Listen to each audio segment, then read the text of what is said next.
En 1888, en las áridas colinas que custodian la ciudad de Toledo, el pan que se ofrecía a Dios en el convento de las Santas Descalzas de la Penitencia estaba hecho de algo más que trigo y fe. Desde el exterior, el convento era un bastión de caridad, un refugio de piedra negra y silencio austero, donde las almas desamparadas de la región encontraban consuelo. Las hermanas, lideradas por la reverenciada Madre Superiora Sor Inés de la Cruz, gestionaban un orfanato para los niños que la sociedad había olvidado, y su piedad era tan famosa como el pan eucarístico que horneaban, una hostia de sabor tan singular que los fieles lo describían como un anticipo del cielo. Pero tras los muros carcomidos por la hiedra, en los pasillos donde el aire olía a cera fría e incienso rancio, se amasaba un secreto blasfemo.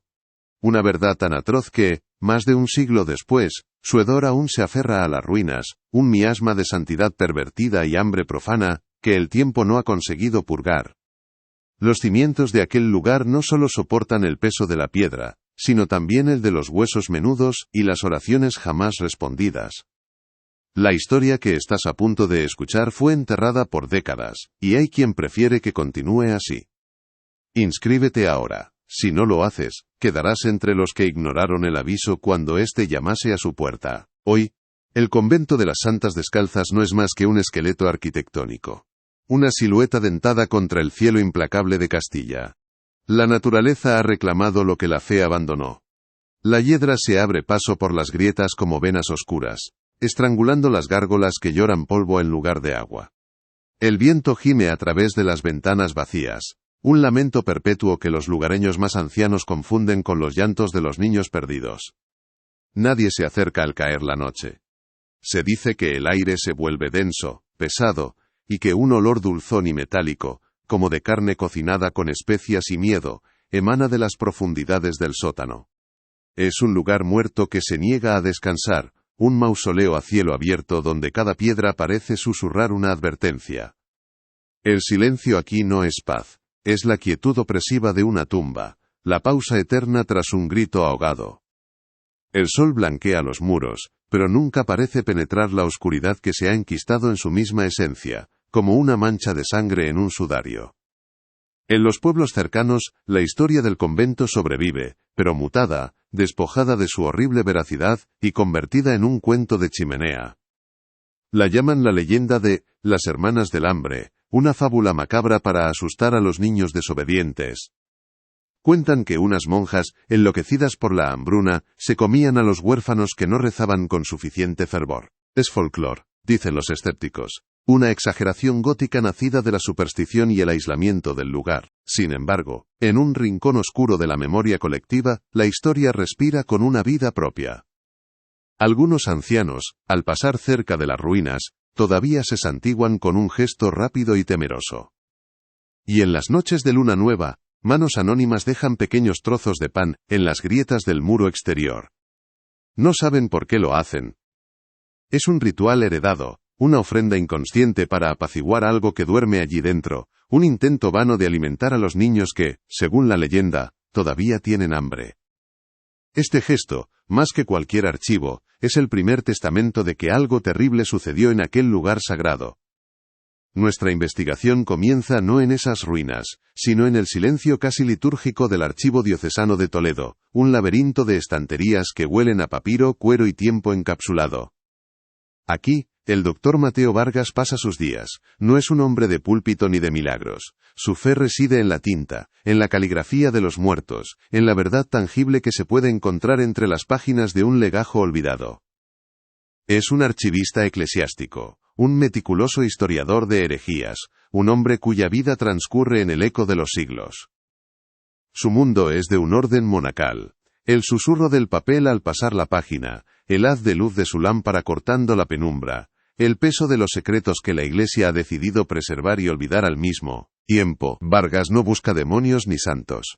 Busca patrones, desviaciones, las pequeñas fisuras en la narrativa oficial que delatan una verdad más compleja y a menudo más oscura. No sabe que está a punto de encontrar la fisura que lo engullirá por completo. El proyecto que ocupa a Vargas es, en apariencia, inofensivo. Una monografía académica sobre sectas menores y cultos heréticos en la archidiócesis durante el siglo XIX. Un trabajo de paciencia y polvo. Es mientras cataloga una serie de misales procedentes de conventos clausurados, que sus manos se posan sobre un volumen particularmente pesado del convento de las Santas Descalzas de la Penitencia. La encuadernación de cuero está reseca y agrietada, pero es al manipular el cierre de latón cuando nota algo extraño. Una de las cubiertas parece más gruesa de lo normal. Con la delicadeza de un cirujano, utilizando una espátula fina, descubre el contorno de un compartimento secreto. No contiene una reliquia, ni una medalla, ni una carta de un santo. Dentro, ajustado a la perfección en el hueco, hay un pequeño libro, no más grande que la palma de su mano, encuadernado en una piel suave y pálida de origen indeterminado. En la portada, grabado a mano con una caligrafía temblorosa pero firme, un título, asterisco, recetario para el alma y el cuerpo, asterisco. El hallazgo es anómalo, pero no inmediatamente alarmante. Vargas lo extrae con cuidado. El tacto de la encuadernación le produce un escalofrío inexplicable, una sensación oleosa y extrañamente orgánica. Lo abre sobre su escritorio, bajo la luz directa de la lámpara. Las páginas son de un papel grueso, manchado en los bordes por la humedad y algo más oscuro. La caligrafía interior pertenece a una tal Sor Clemencia, la cocinera del convento, según los registros. Al principio, las anotaciones parecen ser una mezcla de oraciones y guías de cocina devocionales, una práctica no del todo inusual en la época. Las recetas llevan nombres que evocan una piedad exaltada: sopa para la contrición, bizcocho de la gracia divina. Vargas toma notas, pensando que podría ser un curioso apéndice para su monografía, un ejemplo de cómo la vida monástica impregnaba hasta el acto más mundano.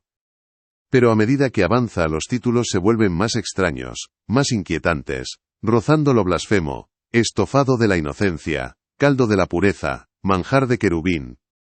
Inicialmente, el Dr. Vargas interpreta estos nombres como metáforas extremas, el producto de una mente ascética y aislada que busca lo divino en cada ingrediente.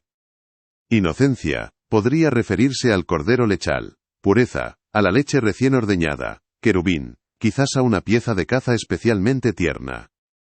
Su mente académica, entrenada para buscar explicaciones lógicas y contextuales, se resiste a la interpretación literal. Anota las recetas, fascinado por su lenguaje poético y macabro, viéndolas como un artefacto de la psicología religiosa del siglo XIX. Sin embargo, una pequeña nota al margen de la receta del manjar de querubín le llama la atención. Es una fecha, 14 de abril de 1888. Y junto a ella, un nombre, Jacobo. No es un ingrediente. Es el nombre de un niño. Una punzada de inquietud, fría y afilada, atraviesa la calma de su investigación. Un nombre no debería estar en un recetario de esa manera. Impulsado por esa anomalía, por esa nota discordante en la sinfonía de su investigación, Vargas se sumerge en otra sección del archivo, los registros del orfanato del convento. Son legajos frágiles, con las esquinas roídas por el tiempo. Las listas de nombres de niños huérfanos están escritas con una caligrafía monótona, casi mecánica. Nombres, fechas de ingreso y una columna final titulada Destino. La mayoría de las entradas terminan con fallecido por fiebres o enfermedad pulmonar, testimonios de la alta mortalidad infantil de la época. Pero algunas entradas son diferentes, dicen, trasladado a una familia de buena cuna. Vargas busca la fecha que encontró en el recetario, 14 de abril de 1888, y allí está, Jacobo, 7 años. Destino, trasladado a una familia adoptiva en Madrid. Su corazón da un vuelco.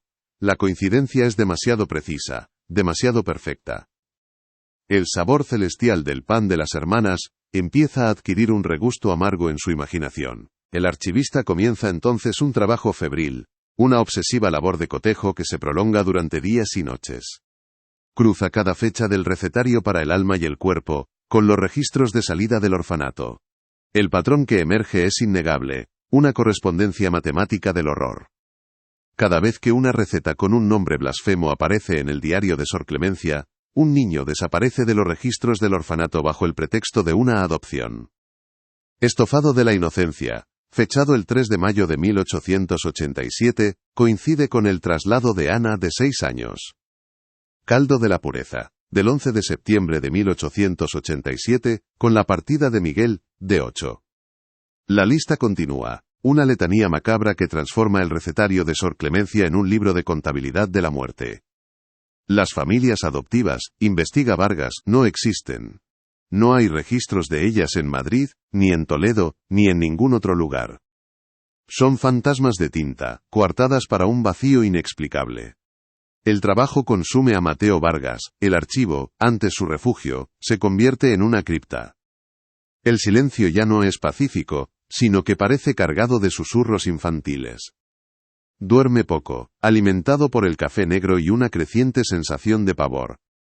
Empieza a ver el rostro de los niños en las listas de nombres, a imaginar sus voces en los pasillos vacíos del convento. La investigación ha dejado de ser académica. Se ha vuelto personal de una manera que aún no comprende del todo. Para entender la raíz de esta locura, centra su atención en la figura que lo orquestó todo, la Madre Superiora, Sor Inés de la Cruz. En los archivos oficiales, su imagen es impecable. Cartas de obispos la alaban por su devoción, por su incansable labor con los desamparados. Se la describe como una mujer carismática, de mirada penetrante y una fe capaz de mover montañas. Era, a ojos de la diócesis, un ejemplo de santidad. Pero en los márgenes de los documentos, en notas menos oficiales, en correspondencia privada que nunca debió ser archivada, surge una imagen diferente. Un sacerdote visitante en 1885 describe a Sor Inés como una mujer poseída por un fervor peligroso, alguien cuyos ayunos extremos la llevaban a visiones que bordean la herejía. Otro informe menciona su obsesión con textos apócrifos y su interpretación radical del sacramento de la Eucaristía. Para Sor Inés, la transubstanciación no era un acto simbólico, era una realidad física que, en su opinión, la Iglesia no llevaba a su máxima expresión. Creía que el cuerpo de Cristo, para ser verdaderamente puro y redentor, debía ser consagrado a partir de la materia más inocente, la carne más cercana a Dios, la carne de un niño bautizado y sin pecado.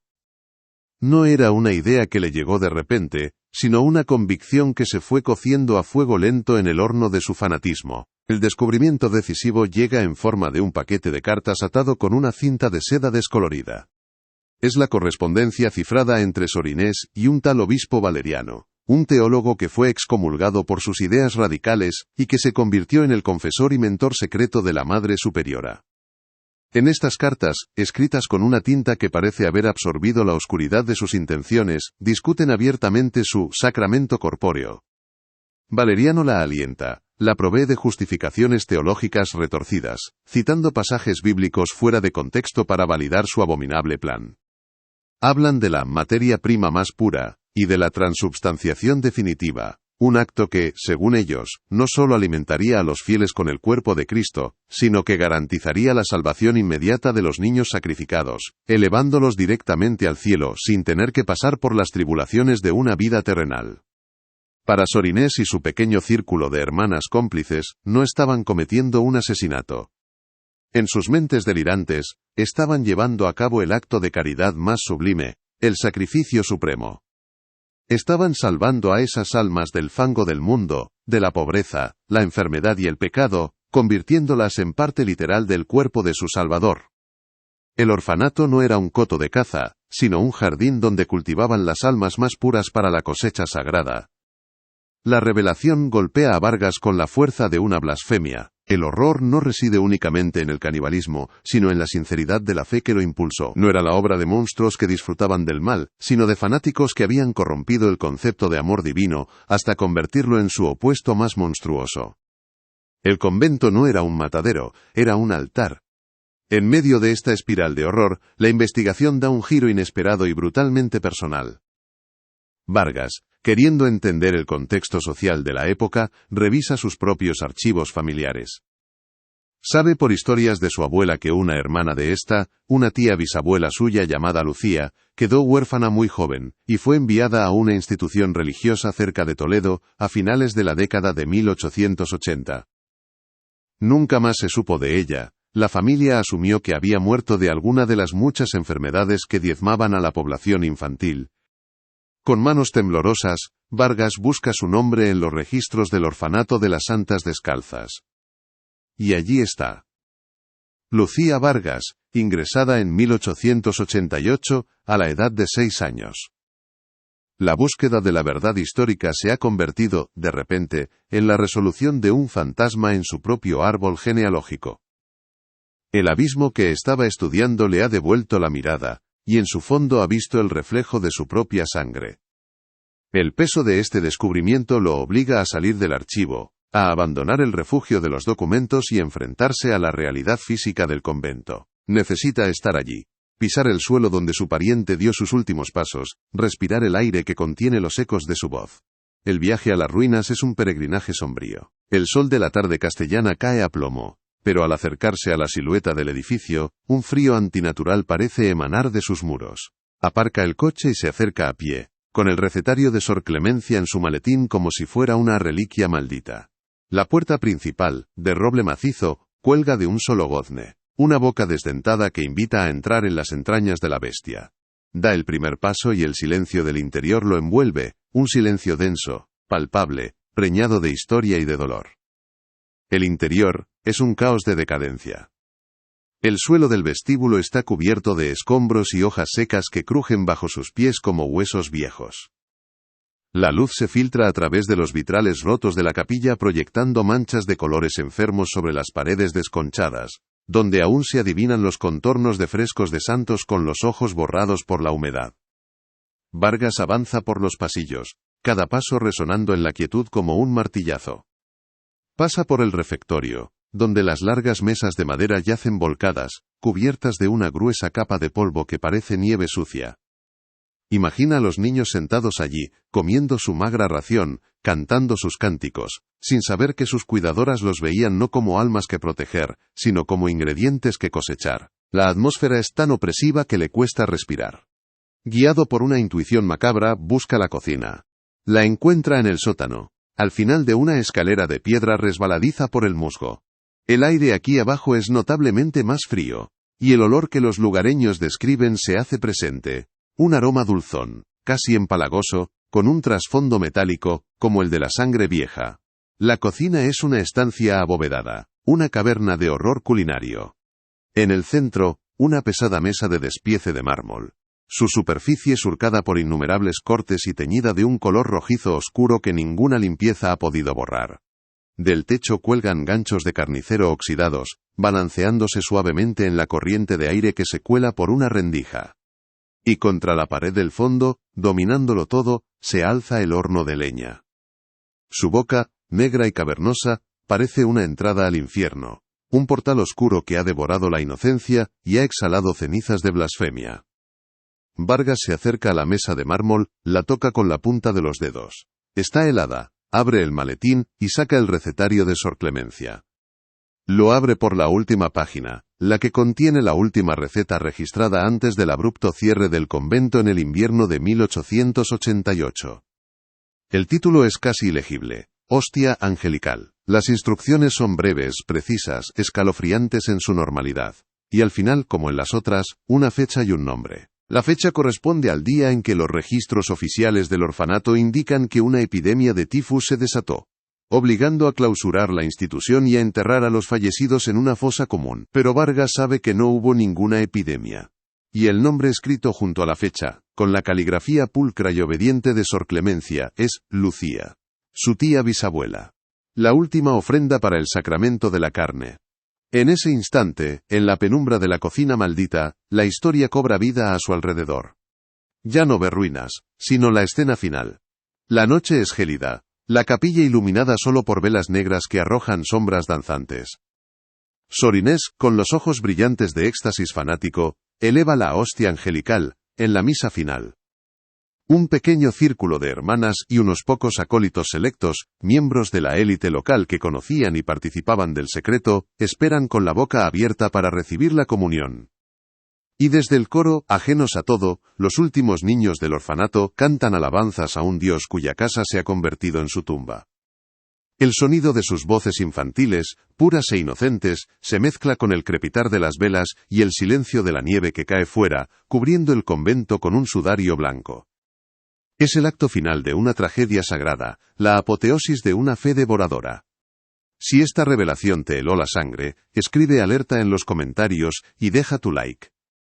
No seas aquel que cierra los ojos, las señales existen antes de que el peligro llegue. La verdad que Mateo Vargas ha desenterrado es demasiado monstruosa para el mundo, sabe que la Iglesia nunca la reconocerá. Los archivos sobre el cierre del convento, que ahora entiende que fueron falsificados, están sellados bajo secreto pontificio. La historia oficial de la epidemia de tifus es una losa de mármol burocrático colocada sobre una fosa común de atrocidades. El mal no fue castigado, ni siquiera fue reconocido. Simplemente fue ocultado, enterrado bajo capas de silencio, tiempo y papeleo. Las hermanas implicadas fueron discretamente trasladadas a otros conventos lejanos, y Sor Inés de la Cruz murió años después, en olor de santidad, sin que nadie sospechara jamás la naturaleza de su devoción. El secreto fue guardado con una eficacia aterradora. Vargas abandona el convento al anochecer, dejando atrás el frío y el olor a podredumbre sagrada. Lleva consigo el recetario, esa prueba tangible de lo impensable. ¿Pero qué puede hacer con él? Publicarlo lo convertiría en un paria, un loco que difama la memoria de unas piadosas siervas de Dios. La verdad, sin el respaldo de la institución que la creó y la ocultó. En 1888, en las áridas colinas que custodian la ciudad de Toledo, el pan que se ofrecía a Dios en el convento de las Santas Descalzas de la Penitencia, estaba hecho de algo más que trigo y fe. Desde el exterior, el convento era un bastión de caridad, un refugio de piedra negra y silencio austero, donde las almas desamparadas de la región encontraban consuelo. Las hermanas, lideradas por la reverenciada Madre Superiora Sor Inés de la Cruz, gestionaban un orfanato para los niños que la sociedad había olvidado, y su piedad era tan famosa como el pan eucarístico que horneaban, una hostia de sabor tan singular que los fieles lo describían como un anticipo del cielo. Pero tras los muros carcomidos por la hiedra, en los pasillos donde el aire olía a cera fría e incienso rancio, se amasaba un secreto blasfemo. Una verdad tan atroz que, más de un siglo después, su hedor aún se aferra a las ruinas, un miasma de santidad pervertida y hambre profana que el tiempo no ha conseguido purgar. Los cimientos de aquel lugar no solo soportan el peso de la piedra, sino también el de los huesos menudos, y las oraciones jamás respondidas. La historia que estás a punto de escuchar fue enterrada por décadas, y hay quien prefiere que continúe así. Inscríbete ahora. Si no lo haces, quedarás entre los que ignoraron el aviso cuando éste llamase a su puerta. Hoy, el convento de las Santas Descalzas no es más que un esqueleto arquitectónico, una silueta dentada contra el cielo implacable de Castilla. La naturaleza ha reclamado lo que la fe abandonó. La hiedra se abre paso por las grietas como venas oscuras, estrangulando las gárgolas que lloran polvo en lugar de agua. El viento gime a través de las ventanas vacías, un lamento perpetuo que los lugareños más ancianos confunden con los llantos de los niños perdidos. Nadie se acerca al caer la noche. Se dice que el aire se vuelve denso, pesado, y que un olor dulzón y metálico, como de carne cocinada con especias y miedo, emana de las profundidades del sótano. Es un lugar muerto que se niega a descansar, un mausoleo a cielo abierto donde cada piedra parece susurrar una advertencia. El silencio aquí no es paz, es la quietud opresiva de una tumba, la pausa eterna tras un grito ahogado. El sol blanquea los muros, pero nunca parece penetrar la oscuridad que se ha enquistado en su misma esencia, como una mancha de sangre en un sudario. En los pueblos cercanos, la historia del convento sobrevive pero mutada, despojada de su horrible veracidad y convertida en un cuento de chimenea. La llaman la leyenda de las Hermanas del Hambre, una fábula macabra para asustar a los niños desobedientes. Cuentan que unas monjas, enloquecidas por la hambruna, se comían a los huérfanos que no rezaban con suficiente fervor. Es folclore, dicen los escépticos, una exageración gótica nacida de la superstición y el aislamiento del lugar.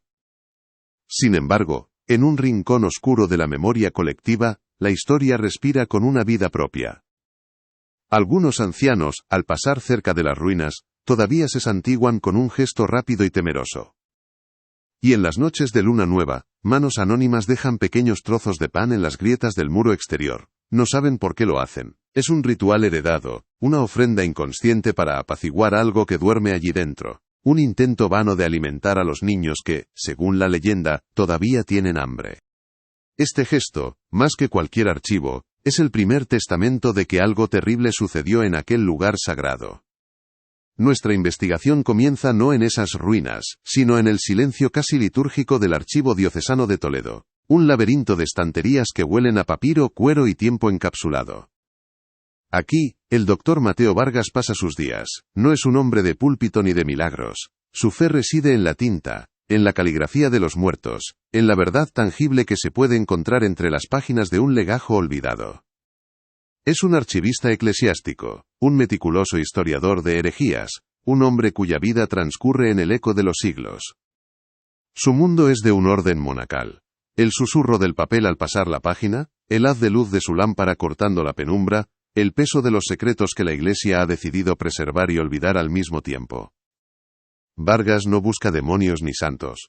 Busca patrones, desviaciones, las pequeñas fisuras en la narrativa oficial, que delatan una verdad más compleja y a menudo, más oscura. No sabe que está a punto de encontrar la fisura que lo engullirá por completo. El proyecto que ocupa a Vargas es, en apariencia, inofensivo. Una monografía académica sobre sectas menores y cultos heréticos en la archidiócesis durante el siglo XIX. Un trabajo de paciencia y polvo. Es mientras cataloga una serie de misales procedentes de conventos clausurados, que sus manos se posan sobre un volumen particularmente pesado del convento de las Santas Descalzas de la Penitencia. La encuadernación de cuero está reseca y agrietada, pero es al manipular el cierre de latón cuando nota algo extraño. Una de las cubiertas parece más gruesa de lo normal. Con la delicadeza de un cirujano, utilizando una espátula fina, descubre el contorno de un compartimento secreto.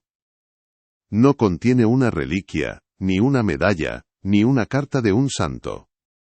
Dentro, ajustado a la perfección en el hueco, hay un pequeño libro, no más grande que la palma de su mano, encuadernado en una piel suave y pálida de origen indeterminado.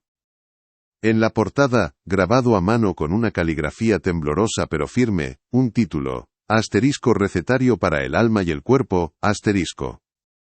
El hallazgo es anómalo, pero no inmediatamente alarmante.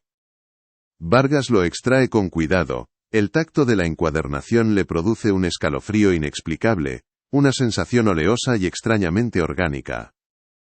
Lo abre sobre su escritorio, bajo la luz directa de la lámpara. Las páginas son de un papel grueso, manchado en los bordes por la humedad y algo más oscuro. La caligrafía interior pertenece a una tal Sor Clemencia, la cocinera del convento según los registros. Al principio, las anotaciones parecen ser una mezcla de oraciones y guías de cocina devocionales, una práctica no del todo inusual en la época. Las recetas llevan nombres que evocan una piedad exaltada: sopa para la contrición, bizcocho de la gracia divina. Vargas toma notas, pensando que podría ser un curioso apéndice para su monografía, un ejemplo de cómo la vida monástica impregnaba hasta el acto más mundano. Pero a medida que avanza, los títulos se vuelven más extraños, más inquietantes, rozando lo blasfemo: estofado de la inocencia, caldo de la pureza, manjar de querubín. Inicialmente el doctor Vargas interpreta estos nombres como metáforas extremas, el producto de una mente ascética y aislada que busca lo divino en cada ingrediente. Su cerebro, entrenado para la exégesis de textos complejos y la contextualización histórica, se aferra a la explicación más plausible, la más racional. Inocencia podría referirse al cordero lechal, un símbolo crístico por excelencia, cuya carne tierna era un manjar reservado para ocasiones especiales.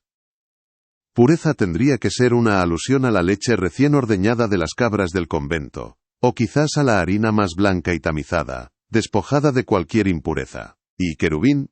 ¿Qué podría ser sino una pieza de caza especialmente delicada? Un pajarillo o una cría de conejo, cuya ternura evocara la imagen de los ángeles infantiles que adornaban los retablos barrocos.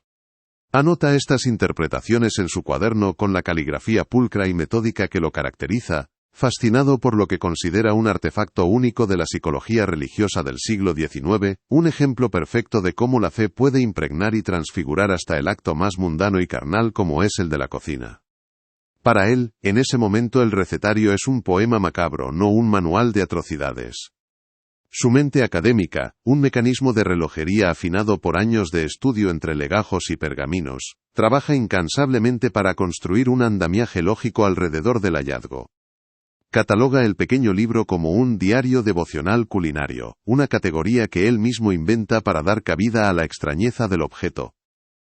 Imagina a Sor Clemencia, la cocinera, como una mujer de piedad exaltada pero escasa cultura, que canalizaba su fervor a través de los únicos actos creativos a su alcance, la oración y la preparación de los alimentos.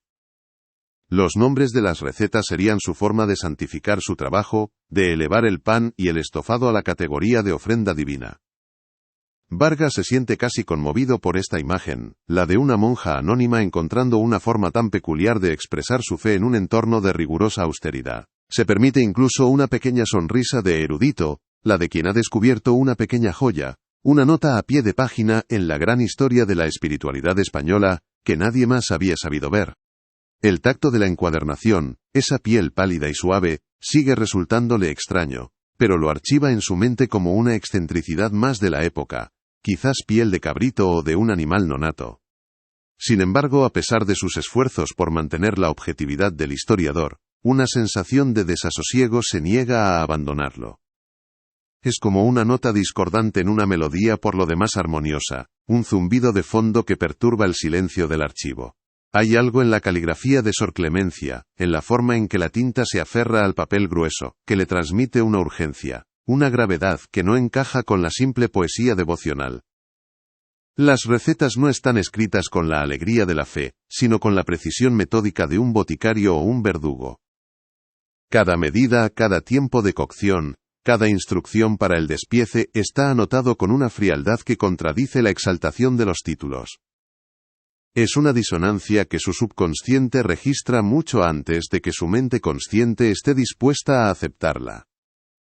Por las noches, en el breve sueño que se permite, las imágenes de los platos se mezclan con los rostros sin nombre de los huérfanos que sabe que vivieron y murieron entre aquellos muros, creando un banquete onírico que lo deja con un sabor amargo en la boca al despertar. La grieta, en su armadura de racionalidad, aparece en forma de una pequeña anotación al margen de la receta, del manjar de querubín. No es parte de la receta, sino una adición posterior, escrita con una tinta ligeramente más oscura y una mano que parece haber temblado al trazar las letras. Es una fecha, 14 de abril de 1888, y junto a ella, un nombre, casi un susurro de tinta sobre el papel, Jacobo, no es un ingrediente. No es una advocación a un santo, es, inequívocamente, el nombre de un niño. Una punzada de inquietud, fría y afilada como un estilete de hielo, atraviesa la calma de su investigación. Un nombre no debería estar en un recetario de esa manera. Es una pieza de un puzzle completamente distinto, una que amenaza con destrozar la imagen que se había construido. Vargas se quita las gafas, se frota los ojos y vuelve a mirar la página bajo la luz de la lámpara, como si al enfocar mejor pudiera cambiar lo que está escrito. Pero el nombre sigue ahí, imborrable, una acusación silenciosa que lo mira desde el fondo de un siglo. Impulsado por esa anomalía, por esa nota discordante que ha roto la sinfonía de su investigación, Vargas se sumerge en otra sección del archivo, un lugar que hasta ahora solo había consultado de forma superficial, los registros del orfanato del convento. Son legajos frágiles, encuadernados en cartón vasto, con las esquinas roídas por el tiempo y la indiferencia. El olor a humedad y a papel descompuesto es más intenso aquí, como si el propio aire estuviera cargado del abandono de aquellos niños. Las listas de nombres están escritas con una caligrafía monótona, casi mecánica, por la mano de alguna hermana encargada de la burocracia. Nombres, fechas de ingreso, y una columna final, escueta y terrible en su simplicidad, titulada Destino. La mayoría de las entradas en esa columna son un sombrío testimonio de la alta mortalidad infantil de la época. Fallecido por fiebres, enfermedad pulmonar, debilidad congénita. Son las muertes esperadas, las tragedias cotidianas de un siglo sin antibióticos ni vacunas. Pero algunas entradas son diferentes. No hablan de muerte, sino de esperanza, o al menos eso aparentan. Dicen, trasladado a una familia de buena cuna en Madrid, entregado en adopción a un benefactor de Sevilla, acogido por parientes lejanos en Barcelona. Son las salidas felices, las que permitían al convento mantener su reputación de caridad y eficiencia. Con el corazón latiéndole en un ritmo sordo y pesado, Vargas busca la fecha que encontró en el recetario, 14 de abril de 1888. Sus dedos, cubiertos por el polvo de los archivos, recorren la página con una lentitud tortuosa. Y entonces, lo encuentra. Jacobo. 7 años. Ingresado en el orfanato tras la muerte de sus padres en un incendio. Y en la columna de destino, con la misma tinta y la misma caligrafía impasible, la misma mentira. Trasladado a una familia adoptiva en Madrid. El aire parece espesarse en sus pulmones.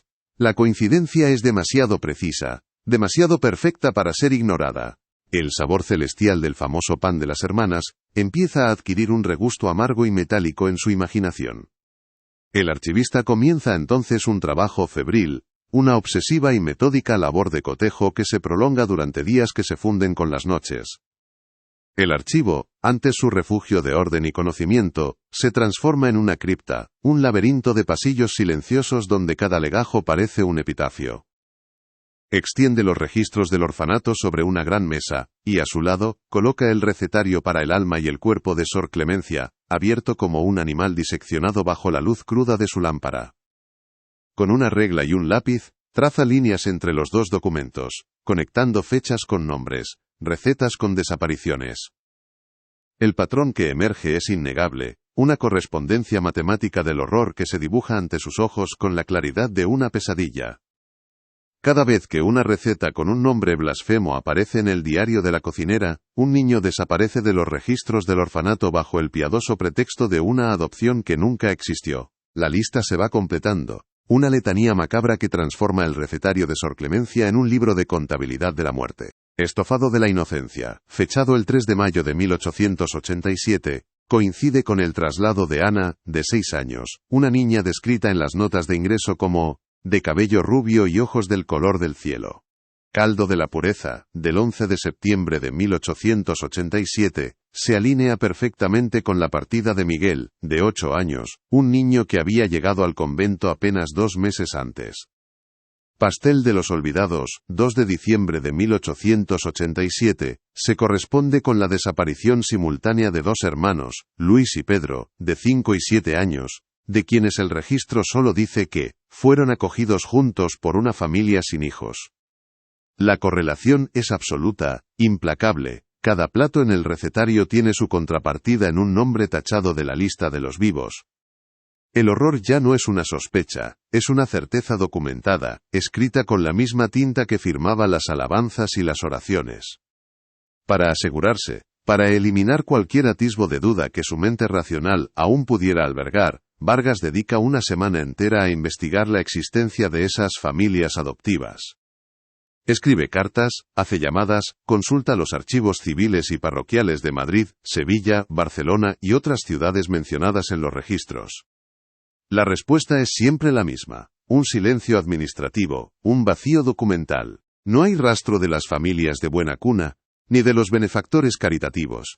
No existen registros de adopción, ni certificados de bautismo posteriores, ni actas de matrimonio o de función que incluyan los nombres de esos niños.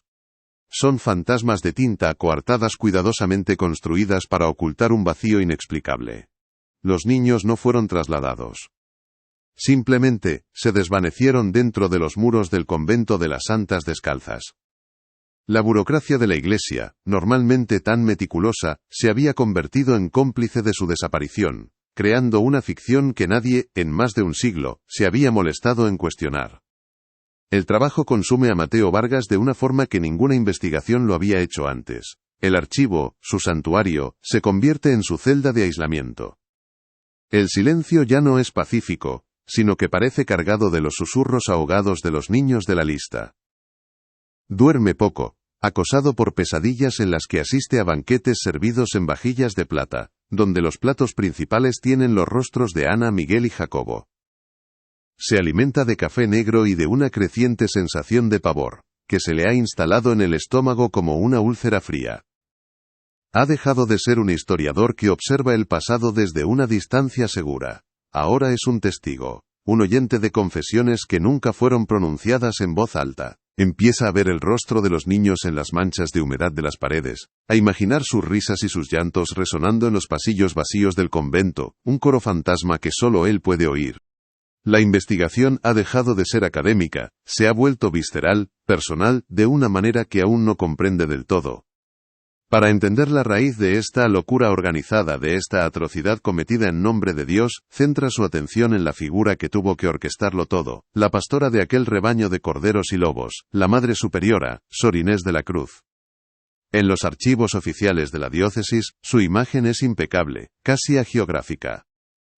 Encuentra cartas de obispos y cardenales que la alaban por su inquebrantable devoción, por su incansable labor caritativa con los desamparados, por haber convertido un convento en decadencia en un faro de piedad para toda la región. Se la describe como una mujer carismática, de una inteligencia aguda, una oradora capaz de conmover hasta a los corazones más duros, y poseedora de una mirada penetrante y oscura, que según un cronista de la época, parecía ver el alma de quien tenía delante. Era, a ojos de la jerarquía eclesiástica, un ejemplo de santidad, una candidata segura a los altares. Un par de años después de su muerte, incluso se inició un proceso de beatificación, que fue discretamente abandonado sin dar explicaciones. Pero en los márgenes de los documentos oficiales, en notas menos formales, en correspondencia privada que nunca debió ser archivada pero que sobrevivió por algún descuido del destino, surge una imagen radicalmente diferente, y mucho más perturbadora. Un sacerdote visitante, en un informe confidencial a su superior fechado en 1885, describe a Sor Inés como una mujer, poseída por un fervor peligroso y una soberbia espiritual que la hace creerse en comunicación directa con Dios, sin necesidad de intermediarios. Menciona sus ayunos extremos, que duraban semanas y la dejaban en un estado de trance del que regresaba hablando de visiones que bordean la herejía. Otro informe, de un inspector diocesano, alerta sobre su obsesión con textos apócrifos y evangelios gnósticos, libros que la Iglesia había prohibido, y que ella de alguna manera, había conseguido y estudiaba en secreto. Hablaba de la Eucaristía no como un símbolo, sino como un acto de canibalismo sagrado, que la Iglesia, por cobardía, no se atrevía a llevar a su máxima y literal expresión. La clave para comprender la gestación de su teología retorcida, aparece en un legajo olvidado, clasificado erróneamente bajo el epígrafe de «Asuntos administrativos menores». Es un paquete de cartas, atado con una cinta de seda que alguna vez fue morada, y ahora es del color del polvo, casi desintegrada al tacto. Es la correspondencia cifrada entre Sor Inés y un tal obispo Valeriano de la Serna, un teólogo brillante y controvertido que fue excomulgado unos años antes por sus ideas radicales sobre la naturaleza de la materia y el espíritu, y que, tras su caída en desgracia, se convirtió en el confesor y mentor secreto de la Madre Superiora. En estas cartas escritas con una tinta ferrogálica que parece haber absorbido la oscuridad de sus intenciones, discuten abiertamente y sin tapujos su abominable proyecto, al que se refieren como el sacramento corpóreo o la transubstanciación definitiva. En sus escritos, Valeriano no solo alienta a Sor Inés, sino que le proporciona un complejo andamiaje de justificaciones teológicas para su plan. Cita pasajes bíblicos fuera de contexto, manipula los escritos de los padres de la Iglesia, y retuerce dogmas para validar la abominación que están concibiendo. Hablan de la materia prima más pura, del sacrificio del inocente, no como un acto simbólico, sino como un requisito físico para la consagración. Según su delirante doctrina, el cuerpo de Cristo, para manifestarse en la hostia, necesitaba un recipiente de carne humana sin mancha de pecado grave, y qué carne más pura que la de un niño huérfano, bautizado y demasiado joven para haber ofendido a Dios. El sacrificio, argumentaban, no era un asesinato, sino un acto de salvación doble. Por un lado, alimentaba a los fieles con la divinidad en su forma más potente. Por otro, garantizaba la salvación inmediata de los niños sacrificados, elevándolos directamente al cielo como mártires, sin tener que pasar por las tribulaciones y tentaciones de una vida terrenal. La revelación golpea a Mateo Vargas con la fuerza de una blasfemia pronunciada en el sagrado silencio del archivo. El horror no reside únicamente en el acto físico del canibalismo, que ya es monstruoso, sino en la sinceridad aterradora de la fe que lo impulsó. Sor Inés y su pequeño círculo de hermanas cómplices no eran sádicas ni monstruos que disfrutaran del mal por el mal. En sus mentes retorcidas por el fanatismo, el aislamiento y la influencia de una teología herética, estaban llevando a cabo el acto de caridad más sublime, el sacrificio supremo que imitaba al de Abraham. Estaban salvando a esas almas del fango del mundo, de la pobreza, la enfermedad y el pecado, y al mismo tiempo perfeccionando el sacramento central de su fe. El orfanato no era un coto de caza, sino un jardín donde cultivaban las almas más puras para la cosecha sagrada. El convento no era un matadero, era un altar. Y el horno de la cocina no era para hacer pan, era el instrumento de la consagración. Si esta revelación te heló la sangre, escribe alerta en los comentarios y deja tu like. No seas aquel que cierra los ojos. Las señales existen antes de que el peligro llegue. En medio de esta espiral descendente hacia el corazón de la oscuridad, la investigación da un giro inesperado y brutalmente personal, como si el pasado, al ser perturbado, hubiera decidido lanzar un tentáculo para atrapar al investigador. Vargas, queriendo entender el contexto social de la época, y las razones por las que tantos niños acababan en orfanatos, decide revisar sus propios archivos familiares, una caja de documentos que heredó de su abuela, y que nunca había estudiado con detenimiento. Recuerda vagamente una historia que ella le contaba, la de una hermana suya, una tía bisabuela de Mateo llamada Lucía, que quedó huérfana muy joven a finales de la década de 1880, y fue enviada a una institución religiosa en la provincia de Toledo. La familia, pobre y numerosa, perdió el contacto.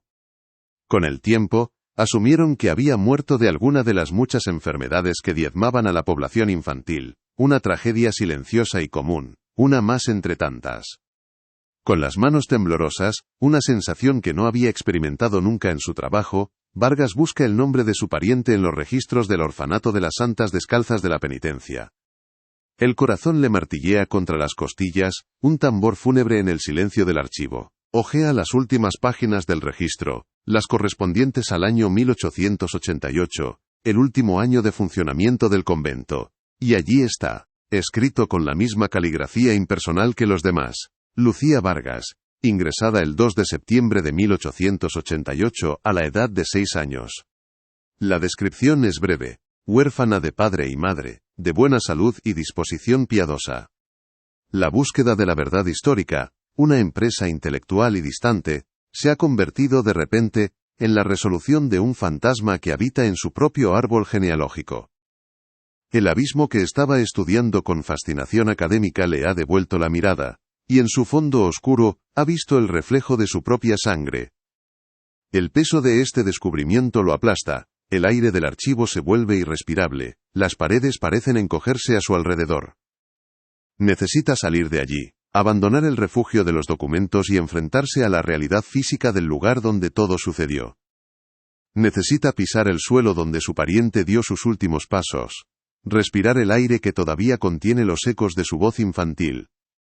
El viaje en coche hacia las afueras de Toledo, hacia las colinas donde se alzan las ruinas, es un peregrinaje sombrío. El sol de la tarde castellana cae a plomo sobre la tierra seca, pero a medida que se acerca a la silueta dentada del edificio, un frío antinatural, que nada tiene que ver con la temperatura, parece emanar de sus muros y colarse por las rendijas del vehículo. Aparca a una distancia prudencial, como si temiera que el coche se contaminara por la proximidad, y se acerca a pie, con el recetario de Sor Clemencia en su maletín como si fuera una reliquia maldita o una bomba a punto de estallar. La puerta principal del convento, de roble macizo y tachonado de hierro, cuelga de un solo gozne oxidado, una boca desdentada que invita a entrar en las entrañas de la bestia de piedra. Vargas duda un instante. El umbral parece una frontera entre el mundo de los vivos y el de los muertos. Finalmente, da el primer paso, y el silencio del interior lo envuelve por completo. No es un silencio vacío, sino uno denso, palpable, preñado de historia y de dolor. Es el silencio que queda después de un grito, la quietud de un lugar donde ocurrieron cosas que no debían tener testigos. El suelo del vestíbulo está cubierto de escombros, tejas rotas y hojas secas que crujen bajo sus pies con el sonido de huesos viejos al romperse. La luz se filtra a través de los vitrales rotos de la capilla lejana, proyectando manchas de colores enfermos sobre las paredes desconchadas, donde aún se adivinan los contornos de frescos de santos cuyos ojos han sido borrados por la humedad y el tiempo, como si se negaran a seguir viendo. Avanza por los pasillos laberínticos, cada paso resonando en la quietud como un martillazo en un ataúd. Pasa por lo que debió ser el refectorio, donde las largas mesas de madera yacen volcadas y rotas, cubiertas de una gruesa capa de polvo que parece nieve sucia. Intenta imaginar la escena. Los niños sentados en silencio, comiendo su magra ración de sopa y pan, cantando sus cánticos de agradecimiento, sin saber que sus cuidadoras, las mujeres a las que llamaban madres, los veían no como almas que proteger, sino como ingredientes que cosechar, como materia prima para su comunión profana. La atmósfera es tan opresiva que le cuesta respirar. El aire es pesado, rancio, con un olor persistente a incienso, a cera fría, y a algo más, algo dulzón y vagamente orgánico que se pega al fondo de la garganta. Es el olor de la santidad podrida. Guiado por una intuición macabra, por la necesidad de llegar al corazón del horror, busca la cocina. Las indicaciones de los planos que estudió en el archivo lo llevan hacia una escalera de piedra que desciende a las entrañas del edificio, al sótano. Los escalones son resbaladizos, cubiertos de una capa de musgo verdinegro que parece supurar de la propia piedra. A medida que baja, el aire se vuelve notablemente más frío, y el olor que los lugareños describen en sus leyendas se hace presente, inconfundible. Un aroma dulzón, casi empalagoso, con un trasfondo metálico inconfundible. El olor de la sangre vieja y la carne cocinada lentamente. La cocina es una estancia abovedada, una caverna de horror culinario que parece sacada de un cuento de hadas oscuro. El corazón de la pesadilla. En el centro de la estancia se alza una pesada mesa de despiece de mármol blanco, pero su superficie está tan surcada por innumerables cortes de cuchillo y teñida de un color rojizo oscuro y permanente, que ninguna limpieza, ningún siglo de abandono, ha podido borrar. Parece un altar pagano después de un sacrificio. Del techo bajo y abovedado cuelgan ganchos de carnicero de hierro forjado, cubiertos de óxido, que se balancean suavemente en la corriente de aire que se cuela por una rendija en el muro, como péndulos que marcaran un tiempo detenido. Y contra la pared del fondo, dominándolo todo con su presencia masiva y amenazante, se alza el gran horno de leña. Su boca, un arco de ladrillo ennegrecido por el hollín de fuegos innombrables, parece una entrada al infierno, un portal oscuro que ha devorado la inocencia y ha exhalado cenizas de blasfemia. Es aquí es donde la fe se convirtió en hambre. Vargas se acerca a la mesa de mármol, sin atreverse a tocarla al principio. Finalmente, extiende la mano y posa la punta de los dedos sobre la superficie helada. Un escalofrío le recorre el brazo y se le instala en la columna vertebral. Es como tocar la piel de un cadáver. Abre su maletín y saca el pequeño recetario de Sor Clemencia, el libro encuadernado en piel pálida. El objeto parece vibrar en sus manos en este lugar como si hubiera regresado a su hogar. Lo abre por la última página, la que contiene la última receta registrada antes del abrupto cierre del convento en el crudo invierno de 1888. El título, escrito con una caligrafía más apresurada que las demás, es casi ilegible, como si la mano de la cocinera hubiera dudado en escribirlo: Hostia angelical. Las instrucciones son breves, precisas, escalofriantes en su normalidad culinaria, y al final de todo, como en las otras, una fecha y un nombre. La fecha que figura en la página A es el 21 de diciembre de 1888. El mismo día en que los registros oficiales de la diócesis, que Vargas ahora sabe que fueron falsificados, indican que una virulenta epidemia de tifus se desató en el orfanato, obligando a su clausura inmediata y a enterrar a los numerosos fallecidos en una fosa común en el camposanto del convento para evitar contagios. Pero Vargas sabe que no hubo ninguna epidemia, fue la coartada perfecta para la masacre final. Y el nombre escrito junto a esa fecha con la caligrafía pulcra y obediente de Sor Clemencia, la última anotación en su libro de contabilidad del horror, es Lucía. Su tía bisabuela, el ingrediente final, la última ofrenda para el sacramento de la carne, el último ángel para la hostia de la Madre Superiora. En ese instante, en la penumbra helada de la cocina maldita, la historia cobra vida a su alrededor con una claridad aterradora. Ya no ve ruinas, sino la escena final de aquella noche de solsticio de invierno. La capilla del convento, iluminada únicamente por velas negras que arrojan sombras danzantes y grotescas sobre los muros. Sor Inés, con los ojos negros brillantes de un éxtasis fanático, eleva la hostia angelical en la misa final, una ceremonia privada y secreta. Un pequeño círculo de hermanas cómplices, y unos pocos acólitos selectos, miembros de la élite local que conocían, aprobaban y participaban del secreto a cambio de la salvación prometida, esperan con la boca abierta para recibir la comunión. Y desde el coro, ajenos a todo, los últimos niños del orfanato cantan alabanzas a un Dios cuya casa se ha convertido en su tumba. El sonido de sus voces infantiles, puras e inocentes, se mezcla con el crepitar de las velas y el silencio de la nieve que cae fuera, cubriendo el convento con un sudario blanco. Es el acto final de una tragedia sagrada, la apoteosis de una fe devoradora. El sabor que aquellos comulgantes experimentaron no era celestial. Era el sabor del fin, el gusto metálico de un secreto que, creían, moriría con ellos en la fría noche toledana. Se equivocaban. La verdad, como la sangre, siempre encuentra una grieta por la que filtrarse, manchando el presente con los crímenes imborrables del pasado. La revelación de que su propia sangre, la de su tía bisabuela Lucía, fue el sello final de aquel pacto infernal, quiebra algo dentro de Mateo Vargas.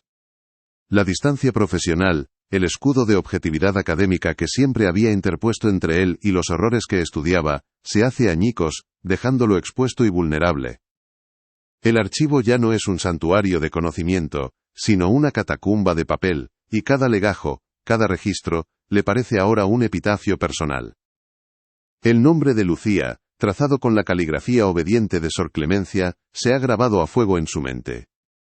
No puede seguir trabajando, no puede seguir cotejando datos, con la frialdad del erudito.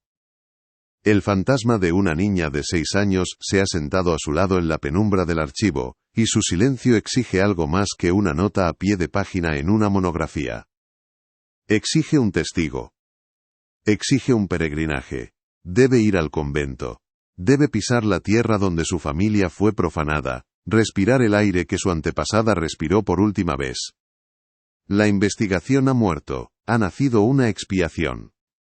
El viaje en coche hacia las colinas que custodian las ruinas del convento es un trayecto a través de un paisaje que parece un eco del alma castellana, austero, implacable y bañado por una luz que no ilumina, sino que expone.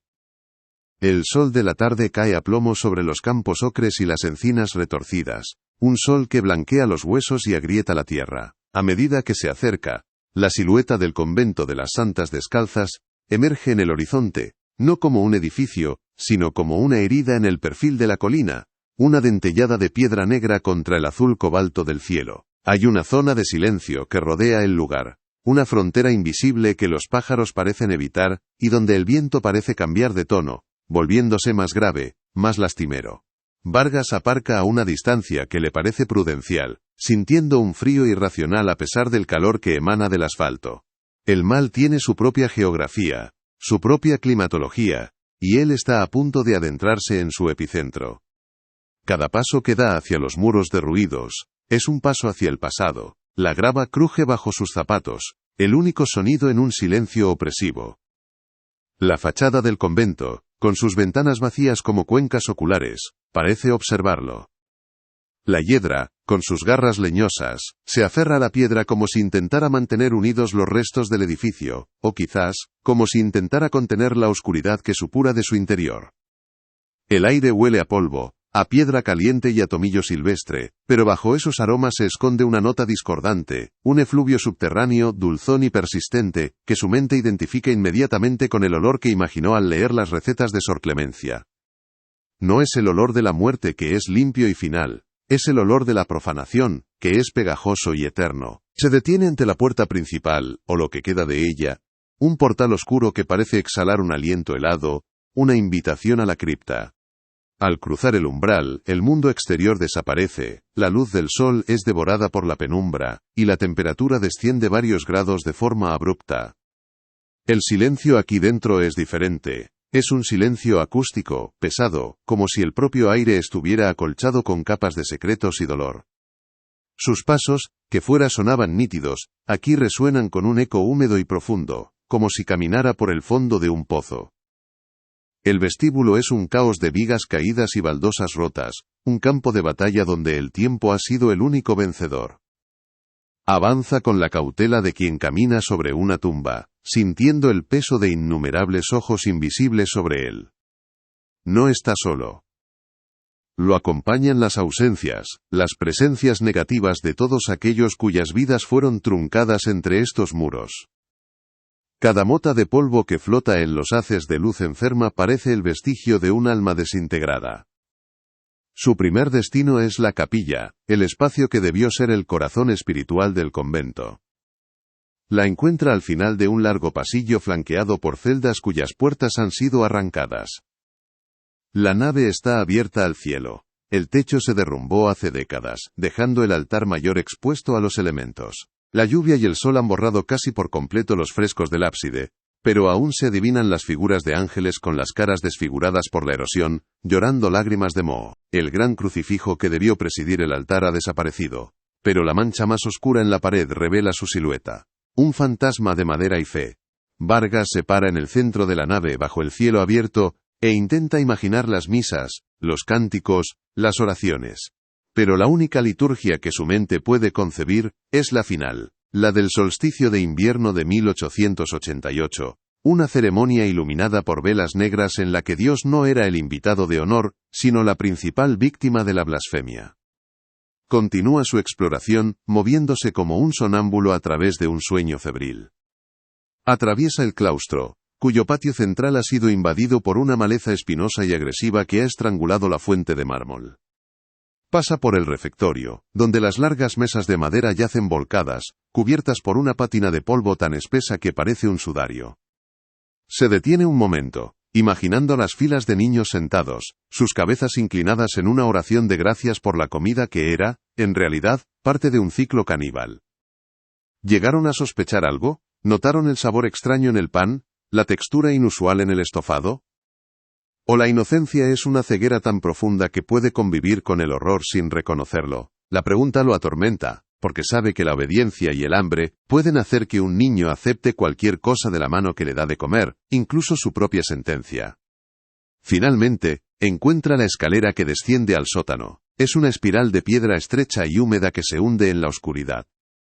Cada escalón está cubierto por una capa resbaladiza de musgo y algo que parece limo, y el aire que asciende desde las profundidades es denso, frío y cargado con el olor que ha percibido de forma intermitente desde que llegó. Ahora es abrumador, un aroma nauseabundo y dulzón, con el matiz metálico de la sangre oxidada. Desciende lentamente, con una mano apoyada en la pared fría y sudorosa, sintiendo que no está bajando a una simple bodega, sino a las entrañas de un monstruo, al estómago donde la fe fue digerida y convertida en abominación. Con cada paso, el sonido del mundo exterior se desvanece por completo, reemplazado por el latido sordo de su propio corazón, y un zumbido grave y bajo que parece emanar de las propias piedras. La cocina se revela al final de la escalera, una caverna abovedada que parece tallada en la roca viva. La única luz proviene de una alta y estrecha saetera, por la que se filtra un haz de luz polvorienta que corta la penumbra como un cuchillo. La estancia es más grande de lo que había imaginado, y está dominada por tres elementos que conforman un tríptico del horror. En el centro, una pesada mesa de despiece de mármol blanco, tan grande como un altar. A un lado, colgando de una viga del techo, una fila de ganchos de carnicero de hierro forjado, comidos por el óxido. Y al fondo, contra la pared, la presencia masiva y amenazante del gran horno de leña, cuya boca negra y cavernosa parece una entrada al infierno. El aire aquí es tan denso que casi se puede masticar, y el silencio es tan profundo que Vargas puede oír el silbido de la sangre en sus oídos. Ha llegado al corazón de la tiniebla. Se acerca primero a la mesa de mármol, el epicentro de la profanación. Su superficie no es blanca.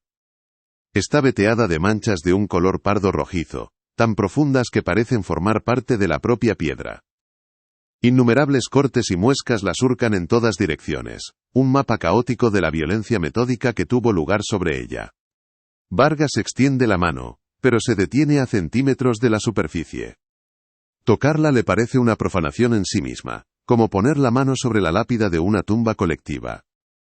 Se imagina a Sor Clemencia trabajando aquí, con sus mangas remangadas y una expresión de piedad concentrada, desmembrando los pequeños cuerpos con la misma precisión y falta de emoción con la que despiezaría un cordero para el estofado del domingo. No era una asesina, era una artesana al servicio de una fe monstruosa. Luego, su mirada se eleva hacia los ganchos que cuelgan del techo. Se balancean muy ligeramente, casi de forma imperceptible, en la débil corriente de aire, como péndulos macabros detenidos en el tiempo. El óxido que los cubre se descascara en finas láminas rojizas que caen sobre el suelo de piedra. No necesita un gran esfuerzo de imaginación para saber para qué se usaban. Eran parte del proceso, la estación intermedia entre el sacrificio y la preparación. La imagen de los pequeños cuerpos colgando de esos ganchos, iluminados por la luz de un candil, es tan vívida y atroz, que tiene que cerrar los ojos y apoyarse en la pared, para no perder el equilibrio. El horror que ha estudiado en los documentos, se ha vuelto físico tangible, y lo está asfixiando. El archivo era una autopsia, esto es estar dentro del cadáver. Finalmente, se enfrenta al horno. Es una construcción de ladrillo y hierro, lo suficientemente grande como para asar un animal entero. Su boca, ennegrecida por el hollín de miles de fuegos, parece una herida abierta en la pared. El interior es una oscuridad absoluta, un vacío que parece absorber la poca luz que hay en la estancia. Este no era un horno para hacer el pan de cada día. Era una pira sacrificial, un instrumento de transubstanciación blasfema. Era aquí donde la carne de los inocentes se convertía en la hostia angelical, donde el pecado se cocinaba a fuego lento bajo la apariencia de sacramento. Vargas siente un impulso irracional de mirar dentro, pero el miedo a lo que podría encontrar, o a lo que podría devolverle la mirada desde esa oscuridad, lo paraliza. Es el altar donde se consumaba el ritual, la puerta final del viaje de los niños del orfanato. Con manos temblorosas, saca el recetario de Sor Clemencia de su maletín. El pequeño libro, encuadernado en esa piel pálida y suave, parece extrañamente en su sitio aquí, como una reliquia devuelta a su santuario profano. Lo abre, y sus páginas parecen captar la luz mortecina de la saetera. Lo hojea hasta llegar a la última página, a la última receta, la que lleva el nombre de su propia sangre. Hostia angelical. Lee las instrucciones de nuevo, pero aquí, en este lugar, las palabras ya no son tinta sobre papel. Son un conjuro, la crónica de un acto inconcebible. Tómese la pieza más tierna, deshágase de toda impureza, muélase hasta obtener una pasta fina como la harina de trigo. Y al final, la fecha, 21 de diciembre de 1888, y el nombre, Lucía. El libro se le cae de las manos y golpea el suelo de piedra con un sonido sordo y final. En ese instante, el velo del tiempo se rasga. La cocina de las ruinas se desvanece, y Mateo Vargas se convierte en un espectador fantasma de la escena final. Ya no ve escombros sino la cocina en pleno funcionamiento en aquella gélida noche de solsticio de invierno. El horno ruge, arrojando un resplandor anaranjado que hace danzar las sombras. Sor Clemencia, con el rostro impasible y bañado en sudor, trabaja en la mesa de mármol, amasando una pasta de un color rosado pálido. No hay crueldad en sus gestos, solo una eficiencia devota. A su lado, otras dos hermanas limpian los utensilios en silencio, sus movimientos sincronizados, en una coreografía macabra. El aire está cargado con el olor de la carne cocinándose, un aroma que se mezcla con el del incienso que se quema en un pequeño pebetero en un rincón. Están preparando la comunión más importante del año. La visión se traslada a la capilla, ahora iluminada por docenas de velas cuya luz tiembla, creando una atmósfera irreal y febril. Sor Inés de la Cruz, de pie ante el altar, preside la ceremonia. Su rostro, normalmente pálido y ascético, está encendido por un fuego interior. Sus ojos negros brillan con la certeza del fanático que cree estar hablando directamente con Dios. Viste sus mejores galas, como para una gran fiesta litúrgica. Su voz resuena en la capilla, pero no recita las palabras de la misa tradicional, sino una versión retorcida y herética que ella misma ha escrito, una liturgia que justifica el sacrificio y glorifica la comunión carnal. Habla de la salvación a través de la carne, de la purificación a través del consumo de la inocencia, de un nuevo pacto de sangre que ellos, los elegidos, están sellando esa noche. En los primeros bancos, se sientan las hermanas de su círculo íntimo, y un puñado de selectos benefactores del convento, hombres y mujeres de la alta sociedad toledana, cuyas donaciones no eran actos de caridad, sino el precio de su participación en el secreto. Sus rostros muestran una mezcla de temor reverencial y una avidez apenas disimulada. Son cómplices, partícipes de la blasfemia, convencidos por el carisma de Sor Inés de que están asistiendo a un milagro, a una forma superior de Eucaristía que les garantizará la vida eterna. No ven el horror, solo la promesa de su propia salvación, comprada con la vida de niños que para ellos no tienen nombre ni rostro. Son el rebaño de una pastora demente, y esperan con la boca abierta el alimento que les ha prometido. El momento culminante llega cuando Sor Clemencia entra desde la sacristía, portando una bandeja de plata. Sobre ella no descansa una hostia de trigo, sino pequeñas porciones de un pan oscuro y denso, recién salido del horno. El olor llena la capilla, un aroma que hace que a algunos de los presentes se les agüen los ojos, ya sea por la emoción o por la náusea. Sor Inés toma la bandeja, la eleva hacia el crucifijo y pronuncia las palabras de la consagración: Hoc est enim corpus meum. Este es el cuerpo del ángel, la carne del inocente, hecho cuerpo de Cristo para vuestra salvación. No hay vino, no hay cáliz, la sangre ya está mezclada en el pan. Es la comunión definitiva, el cierre perfecto de su ciclo teológico. Y entonces, desde el coro en lo alto de la capilla, se eleva un sonido de una pureza desgarradora. Es el coro de los niños del orfanato, los que aún quedan, dirigidos por una de las hermanas, ajenos por completo a lo que sucede abajo, cantan un himno de alabanza. Un tantum ergo sacramentum. Sus voces infantiles, cristalinas e inocentes, llenan el espacio sagrado, proporcionando la banda sonora para la profanación de su propia especie. Cantan a un sacramento que no entienden, sin saber que el pan que se consagra abajo está hecho de la carne de sus compañeros desaparecidos, y que quizás ellos mismos serán los ingredientes de la próxima hornada. Es el detalle más cruel, la pincelada final de una obra maestra de la perversión, el cordero cantando alabanzas mientras el lobo se da el festín. La visión se rompe, y Vargas está de nuevo en la cocina fría y silenciosa, de rodillas en el suelo de piedra, con el recetario abierto a su lado.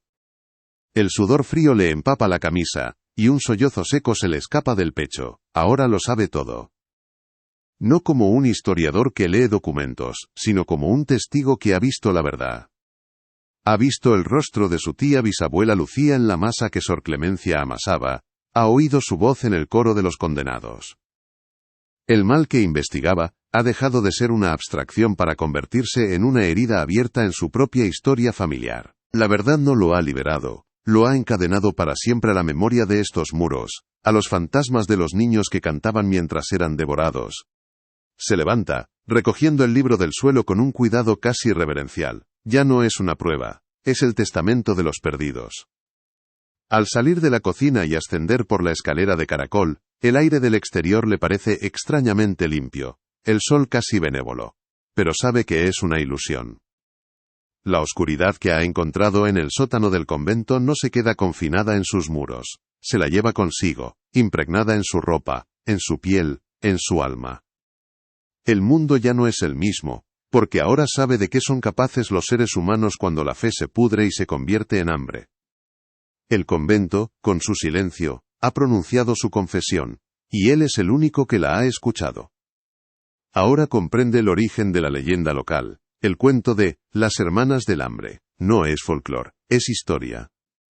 Es la memoria traumática de una comunidad que sospechaba, que oía rumores, que veía desaparecer niños, pero que no se atrevía a enfrentarse a la verdad.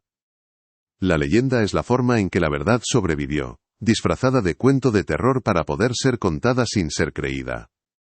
Los pequeños trozos de pan que los ancianos dejan en las grietas del muro no son una simple superstición, son un acto inconsciente de reparación, una ofrenda para alimentar a las almas de los niños que, según la lógica retorcida de Sor Inés, se convirtieron en alimento. Es un eco, un ritual que ha perdido su significado pero no su poder, la prueba de que una comunidad entera puede heredar una culpa que no se atreve a nombrar. Mientras se aleja del convento con la silueta del edificio recortándose contra el sol poniente en su retrovisor, una última y terrible pregunta se forma en su mente, una pregunta que ningún archivo puede responder. Sor Inés y sus seguidoras creían en el poder real de su sacramento. Y si, en su locura, tuvieron éxito, y si su ritual blasfemo funcionó de una manera que no esperaban. Y si las almas de aquellos niños no encontraron la salvación inmediata que les prometieron, sino que quedaron atrapadas aquí, ligadas a las piedras, a la tierra, a la memoria del horno. Y si no son fantasmas, sino la esencia misma del lugar, un nuevo y eterno sacramento de dolor que sigue esperando una comunión que nunca llegará, con un hambre que nunca podrá ser saciada. El peso de lo que sabe es una carga que lo acompañará el resto de su vida. Se ha convertido en el guardián de un secreto que la Iglesia enterró bajo el sello del secreto pontificio, y que la historia olvidó.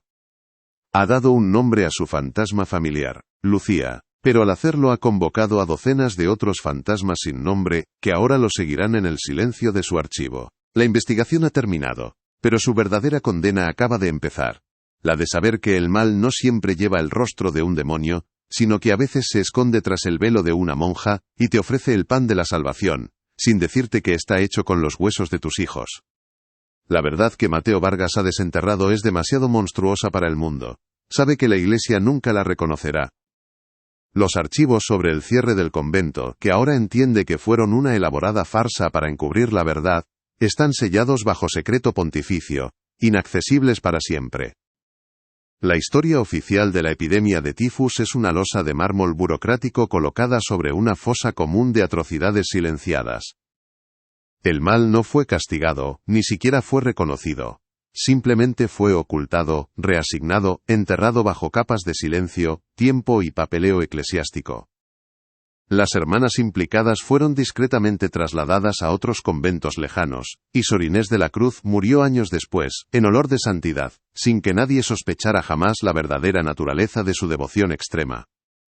El secreto fue guardado con una eficacia corporativa aterradora, demostrando que la institución es experta no solo en gestionar la fe, sino también en administrar el olvido. Vargas abandona el convento al anochecer, dejando atrás el frío antinatural y el olor a podredumbre sagrada que parece haberse adherido a su propia piel. Lleva consigo el recetario de Sor Clemencia, esa prueba tangible de lo impensable, el evangelio de una fe caníbal. Pero, ¿qué puede hacer con él? Publicar sus hallazgos lo convertiría en un paria, en un hereje moderno, en un loco que difama la memoria de unas piadosas siervas de Dios. Sin el respaldo de la institución que creó y ocultó el crimen, su verdad se reduciría a una teoría de la conspiración, una fantasía gótica.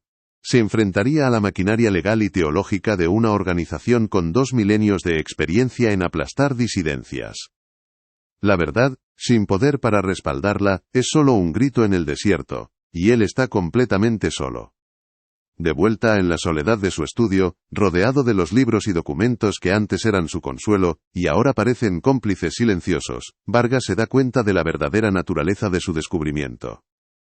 No ha encontrado una historia, ha heredado una maldición. El conocimiento del destino de Lucía y de los otros niños no le ha traído paz, sino una carga perpetua. Cada vez que entra en una iglesia, el olor del incienso le revuelve el estómago. Cada vez que ve a un niño arrodillado para recibir la primera comunión, una imagen de la capilla de las descalzas parpadea en su mente. El silencio de su archivo ya no es sereno. Ahora está poblado por los susurros de un cántico infantil que solo él puede oír. Se ha convertido en el único miembro vivo de una congregación de fantasmas, el confesor de un pecado que nunca será absuelto. El convento de las Santas Descalzas de la Penitencia sigue en pie, o lo que queda de él, un monumento silencioso y agrietado a una atrocidad que la historia ha decidido ignorar. Es un testimonio de piedra de que el mal más profundo no es el que se opone a la fe, sino el que nace de ella, el que la corrompe desde dentro hasta convertir el acto de amor más grande, la Eucaristía, en su opuesto más monstruoso. El pan de vida se convirtió en el pan de la muerte, y el cuerpo de Cristo fue sustituido por los cuerpos de sus hijos más indefensos. La historia de las hermanas del hambre deja de ser un cuento para asustar a los niños, y se revela como lo que siempre fue, una crónica veraz, un aviso susurrado de generación en generación sobre el peligro de la devoción ciega y el hambre insaciable de los santos. El mal no fue castigado, solo se durmió, esperando a que un archivista curioso removiera la tierra de su tumba. La verdad que Mateo Vargas ha desenterrado es demasiado monstruosa para ser contenida por el mundo de los vivos, una verdad que quema el papel en el que se escribe y envenena el aire que la pronuncia. Mientras se aleja de las ruinas, con la silueta del convento menguando en el espejo retrovisor como una cicatriz que se cierra en el paisaje crepuscular, comprende la absoluta futilidad de su descubrimiento. Sabe, con la certeza aplastante de quien ha chocado contra un muro milenario, que la Iglesia nunca reconocerá esta historia. Los archivos que delatan el encubrimiento, las órdenes de traslado de las hermanas, los informes médicos falsificados sobre una epidemia que nunca existió, todo ello yace sepultado bajo el sello del secreto pontificio, una cripta de pergamino y lacre más impenetrable que cualquier tumba de granito. La historia oficial, la de la trágica epidemia de tifus, es una losa de mármol burocrático, pulida por más de un siglo de silencio, colocada sobre la fosa común de una atrocidad innombrable. Los niños no solo sufrieron una muerte física a manos de sus cuidadoras, sufrieron una segunda muerte, más permanente, a manos de la institución que prometió protegerlos, borrando sus nombres de la historia y reemplazando su martirio con una mentira piadosa. El mal no fue castigado, ni siquiera fue confrontado. Fue administrado, gestionado, diluido en la vasta y silenciosa maquinaria del olvido eclesiástico, demostrando que el mayor poder de una fe organizada no es solo guiar almas hacia el cielo, sino también enterrar sus infiernos en la tierra con una eficacia aterradora. De vuelta en la soledad de su estudio, el santuario de orden y razón que había sido su vida entera, se ha transformado en la celda de su tormento.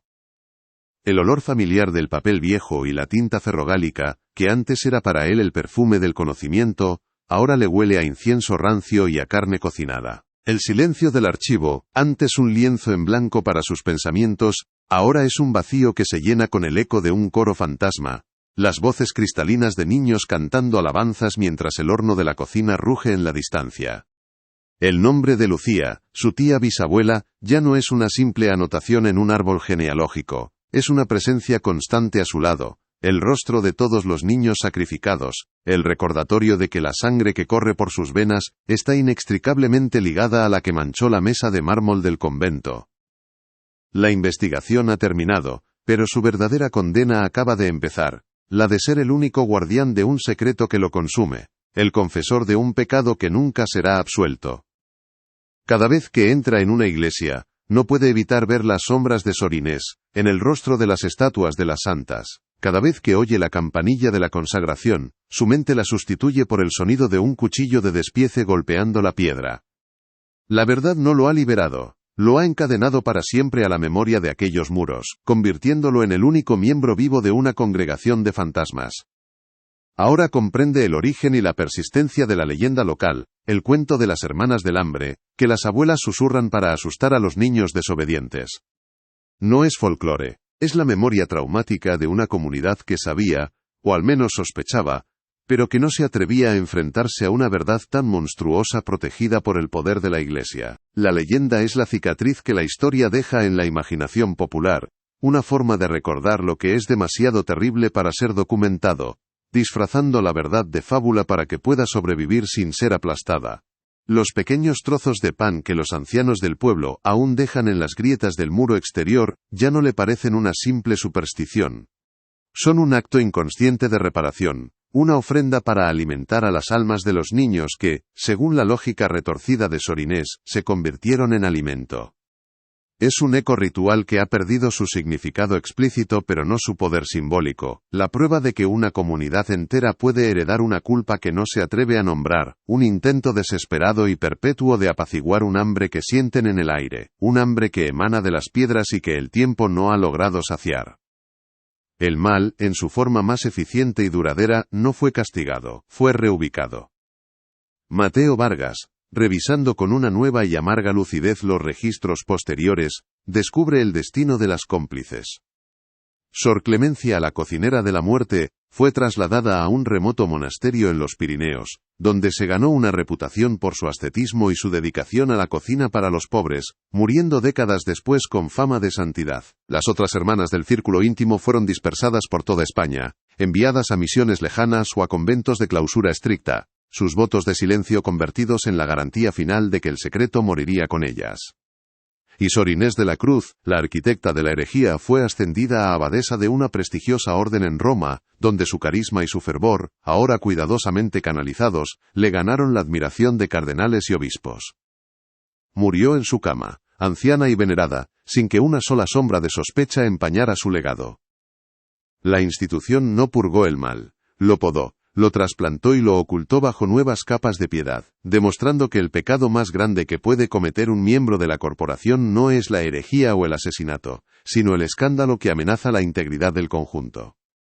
Mientras Mateo Vargas cierra el último legajo, con la luz del alba filtrándose por la ventana de su estudio, una última y terrible pregunta se forma en su mente, una pregunta que ningún archivo puede responder y que lo perseguirá por el resto de sus días. Sor Inés y sus seguidoras creían con una fe absoluta en el poder real y literal de su sacramento profano. Y sí, en la cima de su locura, tuvieron éxito de una manera que ni ellas mismas previeron. Y si su ritual blasfemo funcionó, no como ellas creían, enviando las almas de los niños directamente al cielo, sino de una forma mucho más oscura. Y si las almas de aquellos niños no encontraron la salvación, sino que quedaron atrapadas en el ciclo de su propio sacrificio, transubstanciadas no en el cuerpo de Cristo, sino en la esencia misma del lugar. Y si no son fantasmas que vagan por los pasillos sino la materia misma de los muros, la humedad que llora por las paredes, el frío que emana del sótano. Y si el convento se ha convertido en un nuevo y eterno sacramento de dolor, con un hambre que ya no es de carne sino de paz, de justicia, de olvido, un hambre que nunca podrá ser saciada. El convento de las Santas Descalzas de la Penitencia sigue en pie, un esqueleto de piedra que se aferra a la colina toledana, un monumento silencioso a una atrocidad que la historia ha decidido olvidar. Sus muros agrietados son el testamento de que el mal más profundo no es el que se opone a la fe, sino el que nace de ella, el que la retuerce y la pervierte desde dentro hasta convertir el acto de amor más grande, la Eucaristía, en su opuesto más monstruoso. El pan de vida se convirtió en el pan de la muerte, y el cuerpo de Cristo fue sustituido por los cuerpos de sus hijos más indefensos. La historia de las hermanas del hambre deja de ser un cuento para asustar a los niños, y se revela como lo que siempre fue, una crónica veraz, un aviso susurrado de generación en generación, sobre el peligro de la devoción ciega y el hambre insaciable que puede anidar en el corazón de los santos. El mal no fue castigado, solo se durmió, esperando a que un archivista curioso removiera la tierra de su tumba para recordarnos que los secretos más oscuros no se entierran con los huesos, sino que se quedan adheridos a las piedras, esperando a que alguien tenga el valor o la desgracia de escucharlos. Has oído la verdad de hoy. Si no te unes a nosotros, esta verdad seguirá rondando a los desprevenidos. Inscríbete, activa la campana y comparte, antes de que el próximo secreto te encuentre desprevenido.